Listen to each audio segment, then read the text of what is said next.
All right. So like I said, I thought this was up already, but maybe it's not.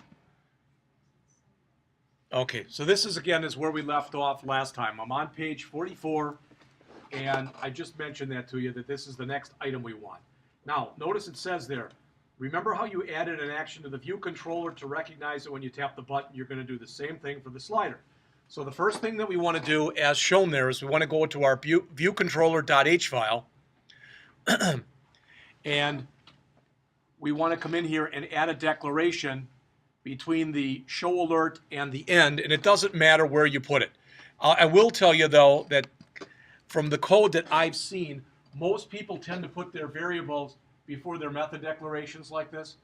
So the order in which I'm going to put them right here is usually the way that most people put it. But this is another method, so it doesn't matter if you're really something where you have to put it in alphabetic order. I'm putting slider moved before I'm putting show alert.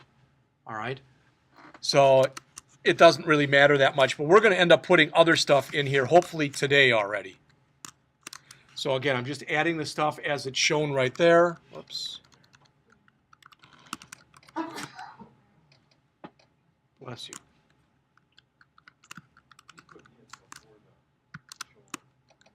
Yeah, and it doesn't matter where you put it. All right. Before we go on, and this is explained in the book, but I want to explain it in my own words. All right? You're going to have time to do this. Please, if everybody just stop for a second and look up on the screen. I want to make sure everybody understands this. This says the name of the method is slider moved. It returns an IB action. In other words, it's something that's going to be directly connected to Interface Builder, our storyboard. All right?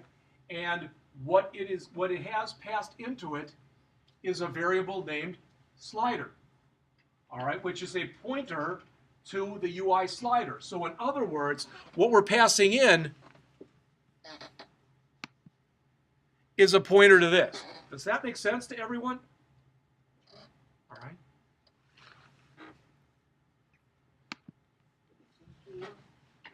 The reason that matters is you're going to see a little bit later, because again, the author, as I mentioned, sometimes explains stuff by showing you something, and when he does it, he does these sequence of steps purposely out of order, because when you do if you do step 2 first, you get an error.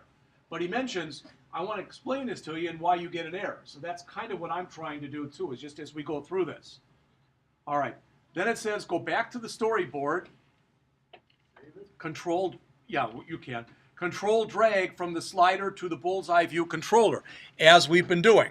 So I'm going back to the storyboard. All right, I'm clicking on here, and I'm going to do a control drag down to the bullseye view controller, as we had done before. All right, and if you notice, when you take a look on there, it says you hook this up to the value changed event. All right, so did I do this wrong? I don't think I did.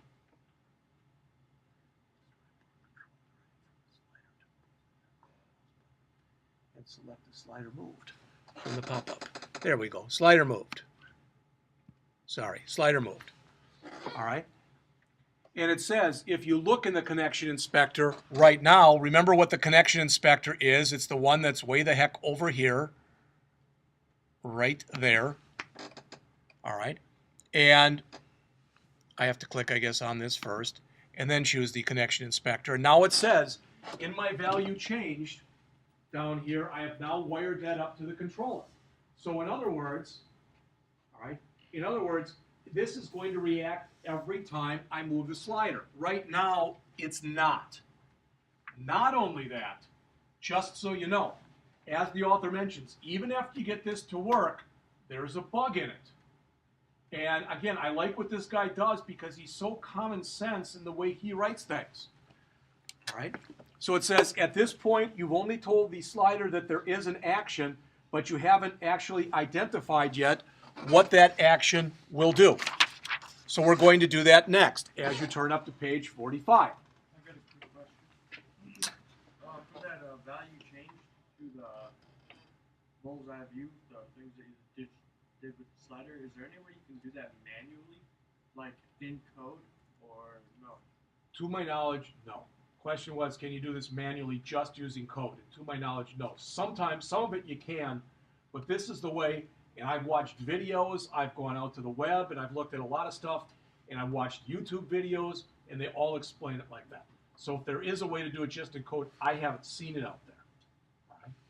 All right, so on page 45, as it says, we're going to go over to the BullsEye View Controller.m file. And right near the bottom, we're going to write the method that you see shown on the top of the page there. So right up above the @end, again, I'm going to just open a bunch of blank space. All right, and I'm going to put it in exactly as it's shown in the book.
Again, if you take a look up on the screen here, or if you're typing it in, fine, same way.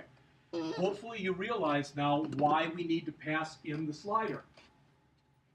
Since we passed that in, slider.value is something that's immediately available to us. All right? The other thing is, what does that F stand for right there? %F, what does that stand for? Everybody should know this. Float, floating point. So in other words, eventually what we're going to want to do is we're going to want to convert this to an integer, because right now when you run it, they show you this on page 45, when you run it, it's going to say something like, if you're in the middle, it'll say like 50.068457. And you probably don't want those numbers. It's just kind of ugly to do it like that. So again, I'm going to save, and I'm going to run it.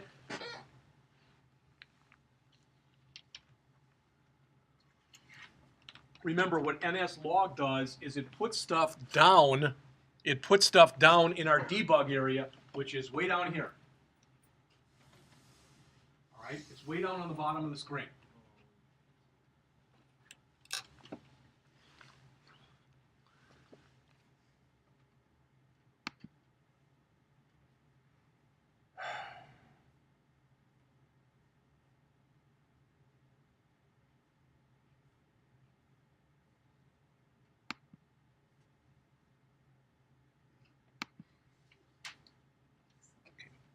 So if you look now, let me see if I can drag this up.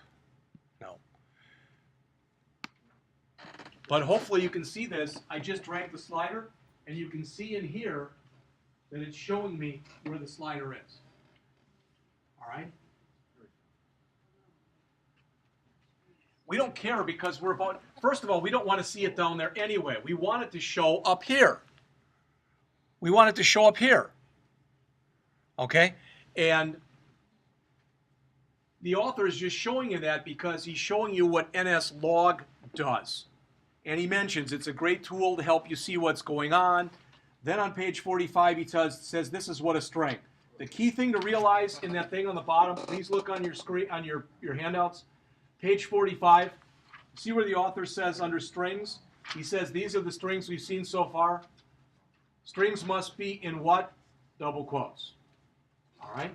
I'm working with the first year people, and in there, some of them don't like the fact that you can, in JavaScript, put a string in single quotes or double quotes. All right? But in this language, if it's a string, it must be in double quotes. If it's a character, it's in single quotes. All right? Okay. Now, if you turn up to page 47 of the handout, please turn to page 47. On there, the author tells you again, I'm going to stop the run here. he tells you to go back to your BullsEye view controller .m file, not the .h, the .m file, and go up right near the very top of the file.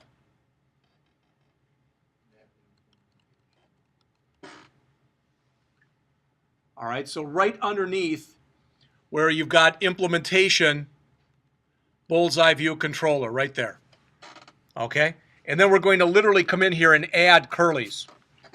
See what I did? I came up after this line and I put in curlies. And then we're going to add the line of code that the author talks about adding right here. It's going to be an int and it's called current value. And use the underscore, please. Right there. Give you a second to do that, and we'll talk about what that means.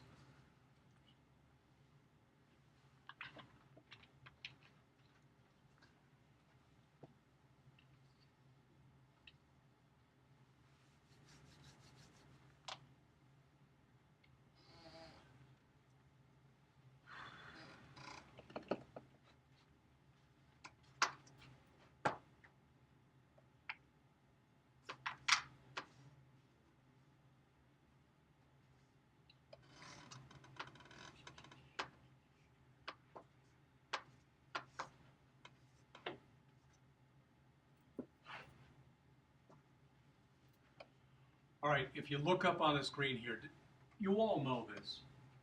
For example, when we're working in Java, okay, yeah, I'm saying Java. If we're working in Java and you create a new class, and you create variables at the top of the class, all right, you don't have to pass those anyplace, correct? That's what we're doing here.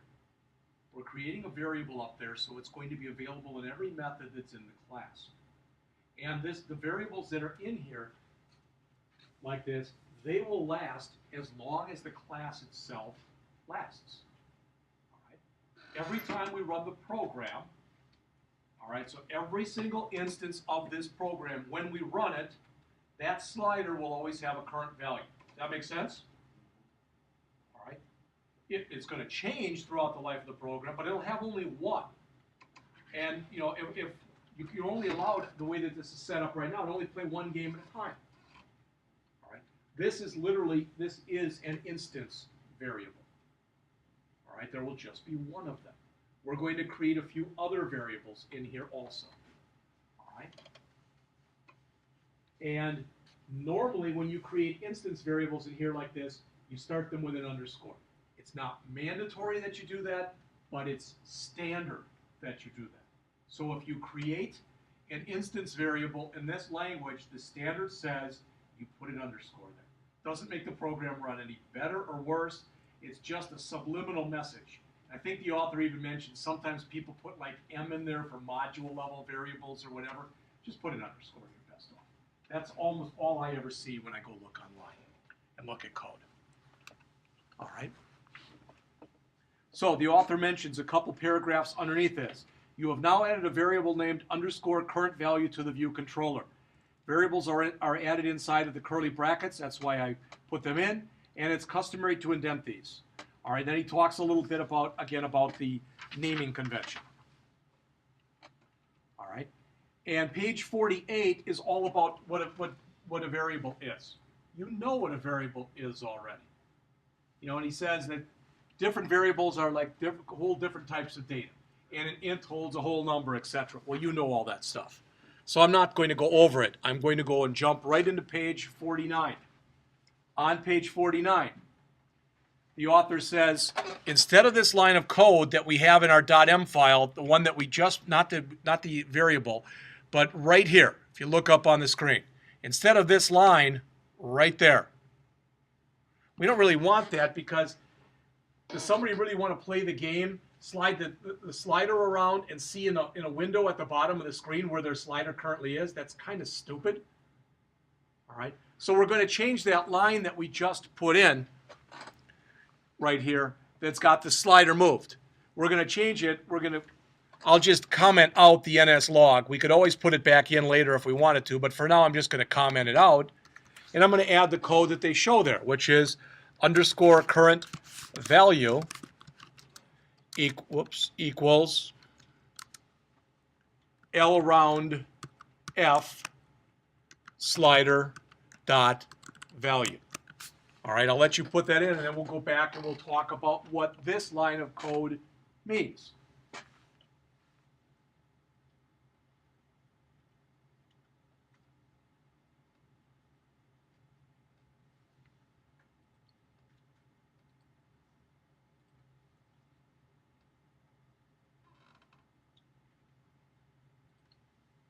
Everybody have it?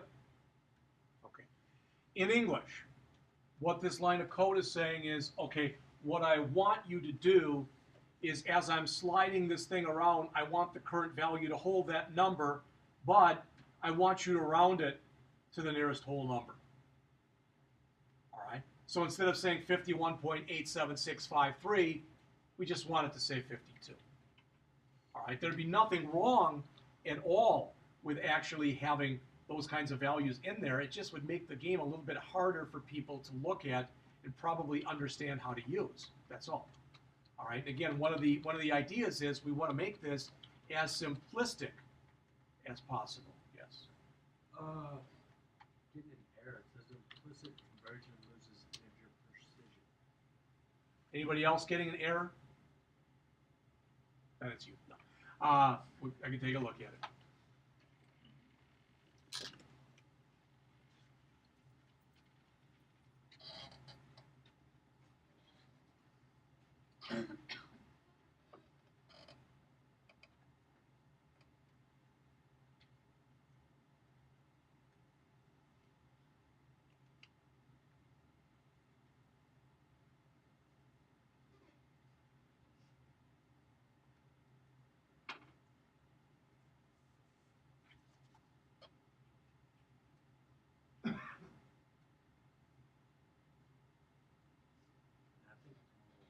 No, yeah, it is a warning.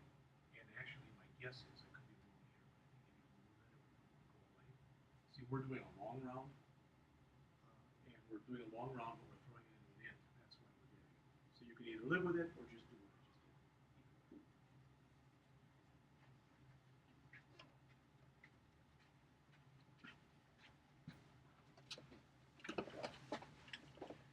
On page 49, on the rest of the page, they say this is how you assign a value to a variable. Well, you know that stuff already. Okay? On the bottom of page 49 and going to the top of page 50, this is kind of important because what the author says is when you're working in Objective-C, you're using methods.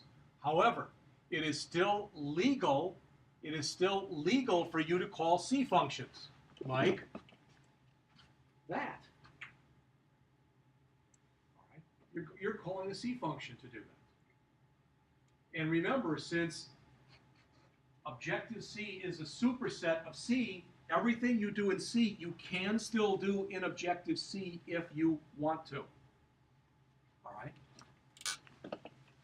And that's what he says on the bottom of page 49 and the front half of page 50. Okay? All right. Now, let's jump over to the show alert method, which at least on mine is right above it. And if you look on page 50, they tell you a change that they want you to make. All right? So I'm going to make it just exactly what they show here. NS string star message equals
and there's two things you have to change. If you look up on the screen here, Kind of important. See where it says this is my first app? It's kind of in blue now, but you can't see it very well. We don't want it to say that anymore. What we want it to say is message. All right? So we're going to change that accordingly.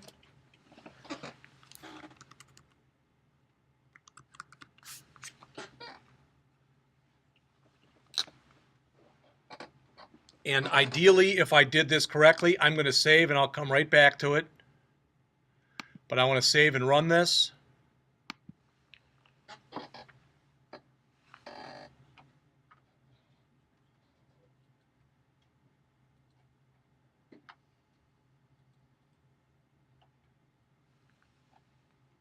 All right, please look up on the screen here. Everybody agree right now that the slider is at point 50? All right, I'm going to move it. Click hit me. Oh, that wasn't cool. It actually did work down here because it says the value of the slider is 88. Let's try it again. Now I locked it.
I don't think there's any mistakes in my code.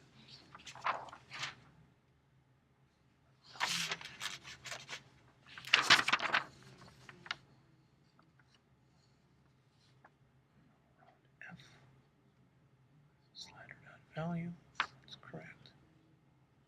Is yours working or not working? Okay. It works, but when we run it, our screen cuts off the stuff.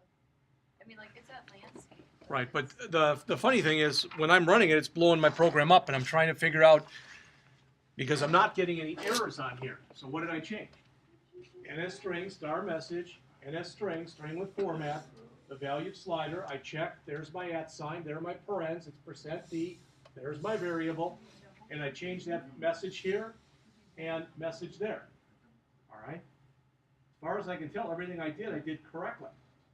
But when I run it, the program, it's showing me the right value in my log window down below, but it's blowing up when I'm doing it. All right? So again, when I run it, there it is. And as soon as I move the slider and I click hit me, the program's blowing up. So there's something in here, but if you look on the bottom, it says the value of the slider is 97. So that's correct. And that's where I just moved it way over to the right. But yours isn't doing that. Mine is. All right, we'll go on. We're just going to go on. And I'll look at it during the break. It's already 3:45, so I just want to get started on the next section, and we'll take a break.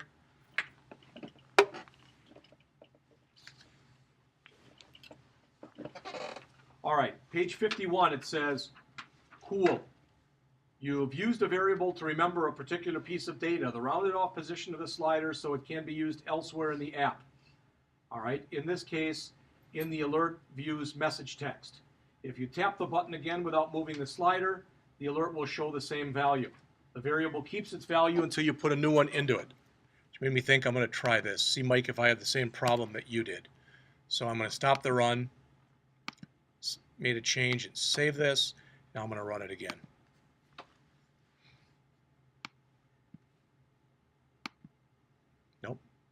still is something that's making it blow up. I don't know what it is. On the bottom of page 51 and all of page 52, the author talks about a local variable versus an instance variable. And what's cool about this is what you can see if you look up on the screen there. You know this already, you should from other classes. These two things right here are local variables. Both of those.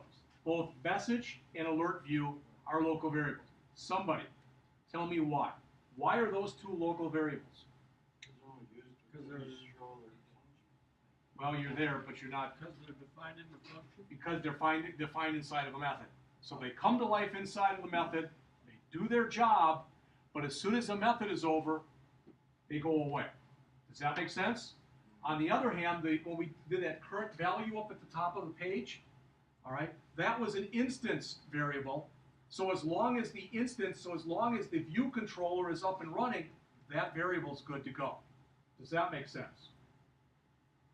All right, because it's important that you understand the distinction between the two. And that's on page 52. That's the whole page. So an instance variable could be similar compared to a global variable. Global isn't the right way to look at it. And that's why I said before, you can look at it that an instance variable is like a variable that you define in Java at the top of your program outside of main or any other routine. Technically, those aren't global either. It's kind of like a package variable that we had in Java, but the thing is, they're not packages in here. So there's not really anything that you can exactly equate that to that we've talked about in other stuff. Sort of. How's that? But not really. So you're using an instance variable and you can call it any method. Yes, that's the In other the point. instance Yes, function. as Mark just said, this instance variable that we defined up at the top of the program, this thing, right here, that thing in blue right now, that. This current value, since we're defining it here outside of the scope of any method, it can be used in any method without having to pass it back and forth. All right, it belongs to the instance. Okay, every single time, I mean, there's only one current value, but we may need it in a lot of routines. So the advantage of doing that is we're sure we're using that same value of current value all the time, as opposed to trying to create it in each method. All right? Yes. So if you were to initialize it to something Yes. and We will. wanted to call it in another method, but and not have it be that value, can you do that? Okay, the question was, first of all, we will initialize this eventually Right. to like 50. So Right. it starts at the beginning. Right. All right, right in the middle rather. And what that means is in any other routine can change it So it can be. and will change it. Right. Yes. I got you. And now with the other things that we I was seeing it going. the other things that we just looked at though,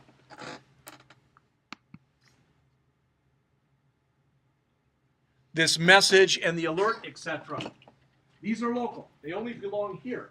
Now, it is possible that we could have show alert could call another method. It doesn't, but it could call another method and it could pass message and alert view, one or the other or both, to another method. But they're not available unless they're passed to another method, whereas current value doesn't have to be passed anyplace. What type of variable would you use? Like, let's say you got a multi-view app, like it's got different pages. What type of variable would you use? Well, you literally can set up variables that are object types. All right, we did that with the slider up there. That slider, this variable, this is of type slider. So you can make a variable of type view. All right. We won't get into that now, but we'll get into that next semester. We're getting ahead. All right, this kind of goes back to what Mark was talking about, though. And he mentions here on page 53, we're going to go over this section and then take a break. But the author mentions here on page 53, halfway down on the page, he says there is an error in here right now. You could try this with yours. I can't because it keeps blowing up. But what you can do, as he mentions, is, and I'll watch as Teresa and Mark do it here. Run your program. You can all do this. Run the program.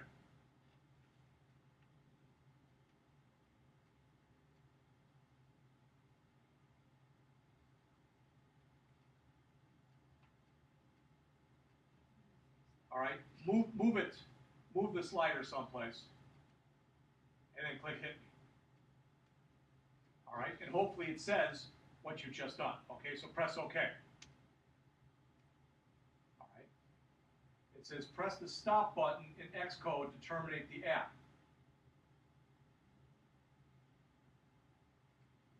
The square that's up in the upper right-hand corner. All right. Then press run again. Immediately run it again. Now immediately hit the hit me button.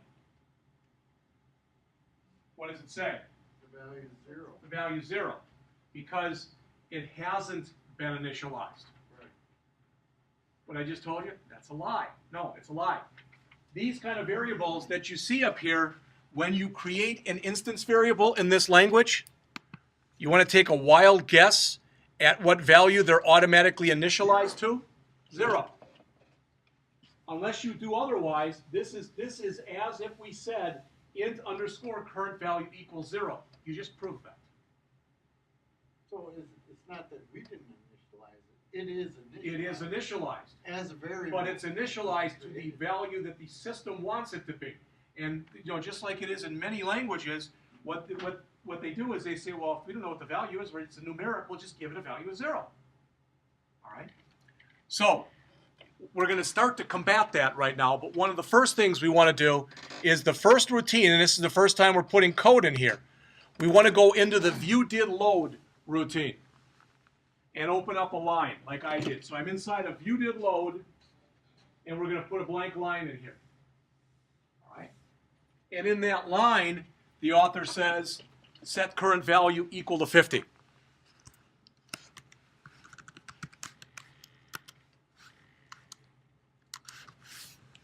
All right, I've just done it up on the screen too. And he mentions afterward, the viewDidLoad message is sent by the UI kit as soon as the view controller loads its user interface from the storyboard file. In other words, it's a good place to do initialization. Right? Think about what this means right here. viewDidLoad. What that means is the view has been loaded into memory.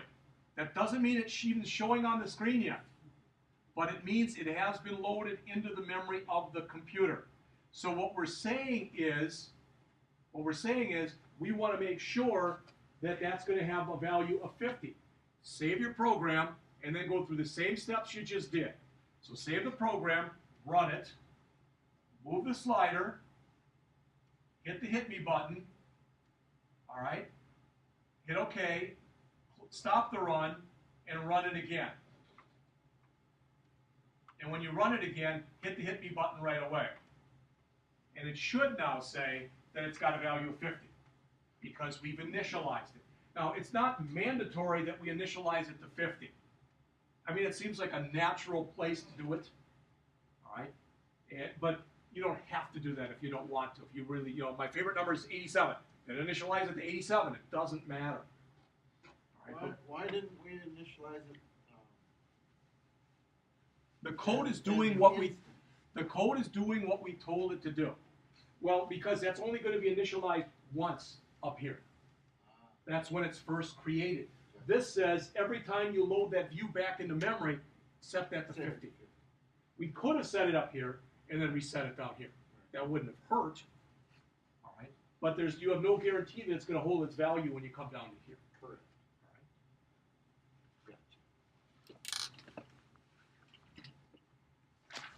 I'm sure there's a way to program it so that the last value that was. Oh, yes. If you wanted to hold yes, there's a lot of ways that this can be done. So Yeah. you come back, Yes. in the spot that it was when you left. Yes. On page 54, the first half of the page that's all in gray there, the author says, this is how you make comments. Well, you know how already, so let's take a break. It's 3:56. We'll come back around 4:10, and we're going to pick it up from there.